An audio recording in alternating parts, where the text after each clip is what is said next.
I think parents can take some of the advice they find on social media about parenting a little bit the wrong way. And while I can't speak for parent coaches out there, I am able to speak about my own vantage point. So let me just clear up a few things. Number one, no one is suggesting that your teenager is fragile. Number two, no one is suggesting that you shouldn't set any rules. Number three, no one is suggesting that you should give your kid whatever they want. Number four, no one is suggesting that you shouldn't maintain your boundaries as a parent. What I am saying is that parents play an important role for a teenager in acknowledging the person they're becoming. This is probably the point where we tend to lose a lot of you, with some of you saying they're going to be adults, they need to grow up. I don't disagree.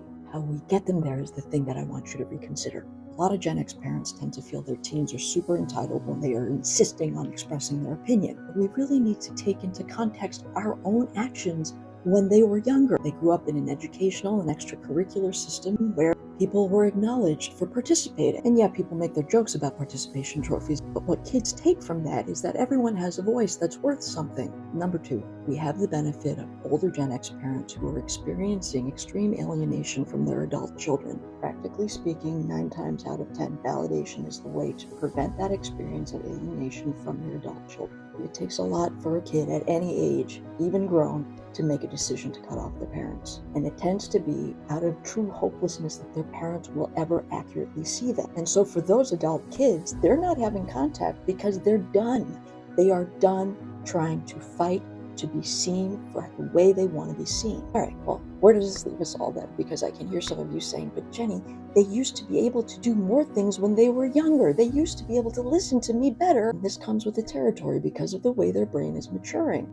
40% of their neural networks are getting pruned over the course of adolescence as their brain reorganizes, building more pathways from their limbic system to their prefrontal cortex. From the teenage brain perspective, they've got bigger fish to fry than making sure that they take out the trash. That is not necessarily a sign of disrespect, although it's understandable how you would take it that way. But this is because parents take a real HR approach with their teenager. Please, if your teen were an employee, you would fire them today, I'm sure. They're not an employee, they're your kid and they're growing. They're entering an apprenticeship in adulting. Now more than ever, they need the steady presence of parents who can accurately see them as they come to and express their developing identity. So in short, no one is saying don't make rules and no one is saying don't set boundaries. What I am saying is, number one, please validate your children because pragmatically, that's what they've been primed to expect. Number two, if you want to prevent the potential of being alienated from your adult child in the future, as many older Gen X parents are experiencing now, then you're going to need to get really good at validating.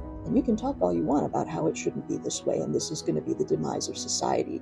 Be that as it may, we are where we are, and we have to work with what we have. But if you want to be pragmatic and remain effective and stay connected to your team, make use of validation.